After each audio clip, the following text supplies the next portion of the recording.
Se qualcuno arrivasse e ti regalasse 2 mesi di tempo in più all'anno, tu che cosa faresti? Accetteresti questi 2 mesi o li rifiuteresti? Io credo che li accetterei subito, anche se poi il problema diventerebbe un altro, perché come utilizzeremo questo tempo in più?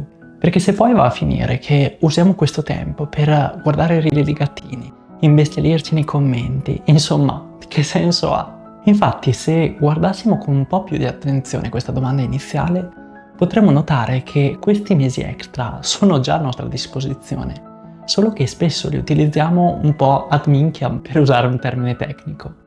Perché oggi la vera moneta di scambio non è solo l'euro, il dollaro o la banconota, ma la nostra attenzione, la nostra concentrazione.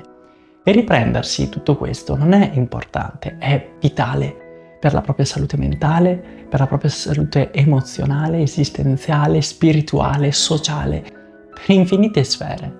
E c'è stato un periodo nella mia vita in cui le statistiche del mio cellulare segnavano dalle 7 alle 8 ore di utilizzo al giorno, di cui solo 4 per i social.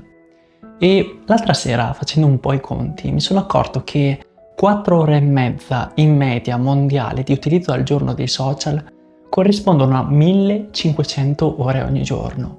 E sai quante sono 1500 ore ogni anno? 60 giorni? Circa 2 mesi buttati, spariti, senza lasciare nessuna traccia. Ed è pazzesco perché il buon Seneca ce lo diceva già 2000 anni fa. Non è tanto che la vita sia lunga o corta, è che noi non la sappiamo utilizzare. E infatti non la sapevo utilizzare considerando che 1. Dovevo sempre avere il cellulare a vista d'occhio, 2. Non riuscivo a fare la pupù senza il cellulare e 3. Ogni 10 minuti dovevo fare il giro delle 4 parrocchie, cioè Instagram, Facebook, email, WhatsApp.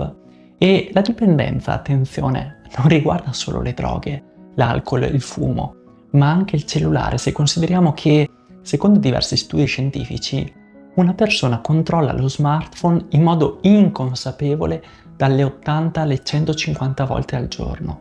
E questo quindi non per necessità, ma per impulso automatico. E quindi ti chiedo, quali sono questi impulsi inconsapevoli che stanno guidando la tua vita?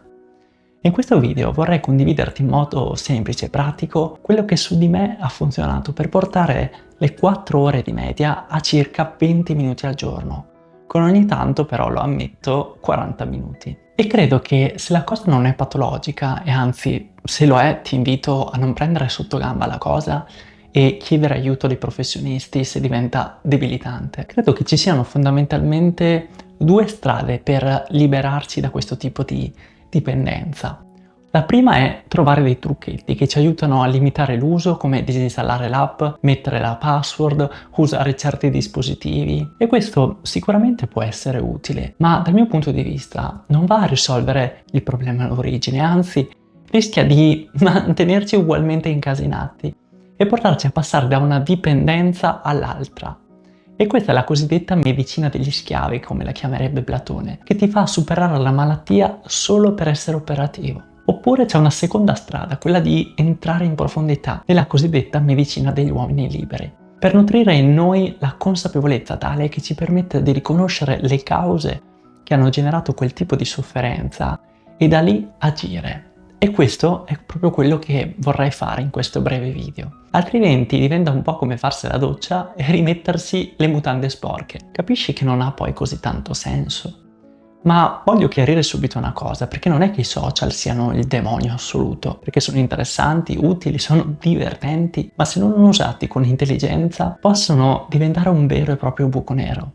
Perché il telefono non ti ruba solo tempo, ma infiamma la tua mente, la rende sempre più frammentata e disperde la tua attenzione. E così si va a finire in un carcere dove dentro ci siamo noi, con tutte le nostre gabbie mentali. E pensa che per rimanere sul tema del carcere, qualche settimana fa abbiamo portato la pratica della meditazione in un carcere per una settimana ed è stato molto toccante perché dicevano che paradossalmente proprio grazie al carcere hanno riscoperto la libertà vera, perché non sono più vincolati da social, ad esempio dal cellulare, e questo gli ha dato il tempo di guardarsi dentro e di ripensare a un'altra vita. Ma per entrare subito nel pratico, prima di passare ai 3 livelli che vedremo tra poco, credo che siano fondamentali alcuni ingredienti per questo viaggio di disintossicazione dal cellulare, come la pazienza, la fiducia, La gentilezza verso di sé è anche nelle proprie cadute, ma soprattutto l'ingrediente fondamentale è sempre la consapevolezza, ovvero quella capacità di essere presenti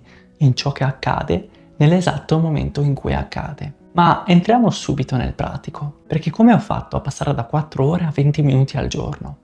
Ho agito fondamentalmente su 3 livelli. Il primo livello è stato comprendere che c'era un aspetto della mia vita in cui dovevo portare ascolto, cura, e che non farlo significava creare ulteriore sofferenza in me ma anche negli altri. Ecco, già questa consapevolezza mi ha aiutato a generare in me la motivazione necessaria per uscire, per agire. Quindi ti chiedo, c'è un aspetto della tua vita dove senti che è fondamentale portare cura, attenzione, presenza? E poi ti chiedo, nell'attuare ripetitivamente quel comportamento, quello schema tossico, cosa stai soffocando? Cosa stai cercando di compensare?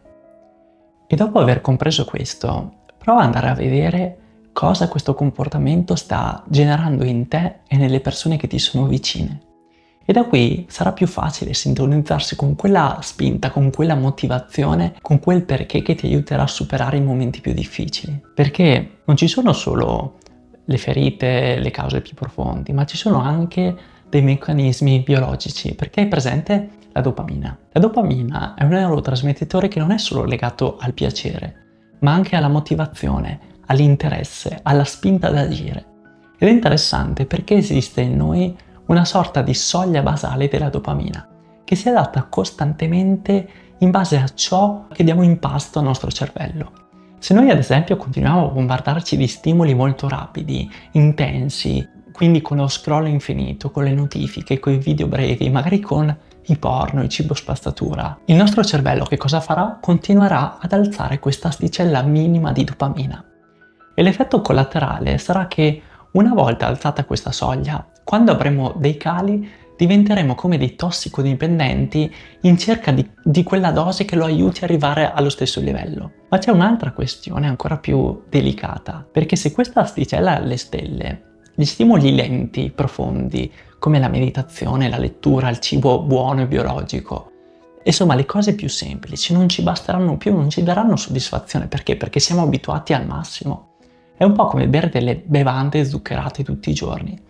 Dopo un po' l'acqua non saprà più da niente, non perché l'acqua abbia perso sapore, ma perché ci siamo abituati all'eccesso. E andare quindi a identificare cosa ci porta a sfasare questa soglia basale e limitare gli stimoli superflui già ci aiuta tantissimo.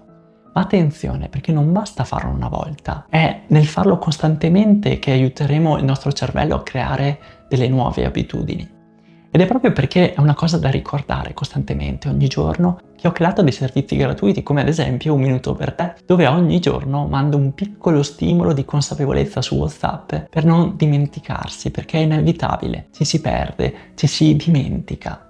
Quindi, fatto questo primo livello, il secondo livello, e cioè applicare consapevolezza. Non è che mi sono detto non devo più usare il cellulare, visto che tutte le volte che ci ho provato non ha funzionato, ma mi sono detto voglio semplicemente accorgermi di quando prendo in mano il cellulare e da lì scegliere.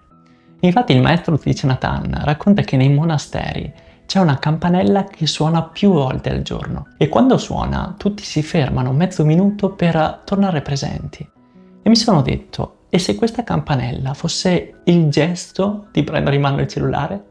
E così ho fatto questo. Ogni volta che prendo in mano il telefono, noto che ho preso in mano il cellulare, ed è già tantissimo.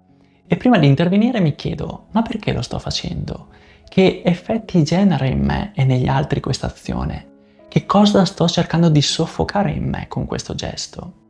E sai, la risposta magari può essere confusa, irrilevante, ma l'obiettivo non sarà tanto la risposta, quanto piuttosto iniziare a rendersi consapevoli che abbiamo preso in mano il cellulare e interrompere quel circuito automatico. Ecco, fare questo costantemente, come raccontavo in un video dedicato alla creazione e al consolidamento delle nuove abitudini, ci aiuterà, come accennavo anche poc'anzi, a creare nuove connessioni neurali, perché ci vogliono circa 2 mesi per creare nuove abitudini. Ecco, farlo costantemente ci aiuta a sviluppare quella che viene definita la metaconsapevolezza. E poi, fatto il primo e il secondo, c'è il terzo livello, Quando siamo andati a vedere l'origine delle cause, abbiamo iniziato a interrompere l'azione automatica sviluppando quella metaconsapevolezza. Ora con qualcosa dobbiamo sostituire. Questo è un principio che ho studiato anche in naturopatia e che in realtà funziona benissimo anche a livello psicologico, perché il nostro cervello odia perdere, odia togliere. Accetta molto meglio invece la sostituzione. È un po' come Indiana Jones, quando deve prendere quella reliquia e non è che ruba il cristallo e fugge.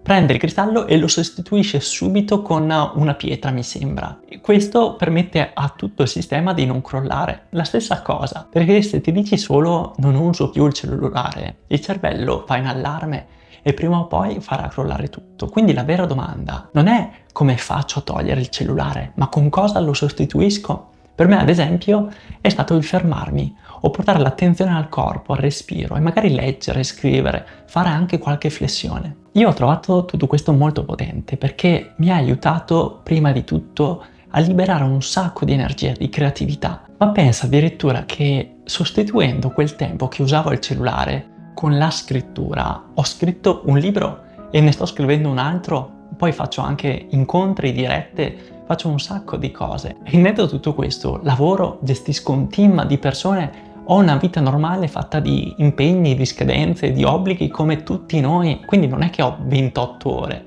semplicemente cerco di ottimizzarla al meglio. E per andare verso la conclusione, un punto fondamentale, bisogna anche accettare la caduta, perché accadrà, si cadrà milioni di volte ed è proprio qui che dobbiamo sviluppare in noi fede, fiducia, pazienza, gentilezza verso di sé. È un po' come questo grafico che ti riporto, che ho usato anche nel libro Chi si ferma si ritrova, dove se lo guardi con attenzione, il punto A è il punto di partenza, dove abbiamo capito che qualcosa non andava nella nostra vita e che dovevamo agire. Abbiamo iniziato ad agire e siamo arrivati al punto B. Lì ci sentiamo sulla vetta, abbiamo detto oh, ce l'abbiamo fatta, ma poi inevitabilmente cadremo. C. Lì siamo nella discesa. Ed è proprio qui che dobbiamo ricordare il perché, quali sono le cause, le conseguenze, tutto quello che abbiamo visto nel livello 1.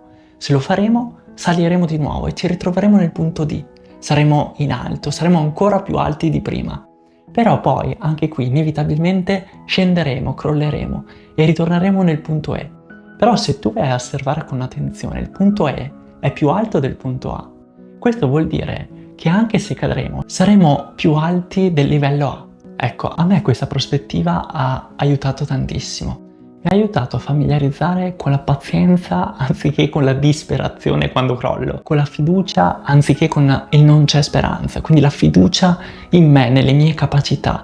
Poi mi ha aiutato a familiarizzare con l'osservazione di quello che accade anziché con le soluzioni mordi e fuggi. E tutto questo lavoro ci aiuterà alla lunga a creare delle fondamenta così radicate in noi dalle quali poi sarà possibile costruire qualsiasi cosa, non per diventare diversi da quello che siamo, ma per tornare ad essere noi, senza troppe sovrastrutture. E anzi, c'è una storia zen che amo moltissimo che ci porta proprio a fare questo, a coltivare la fiducia anche quando ci sembra di non vedere risultati.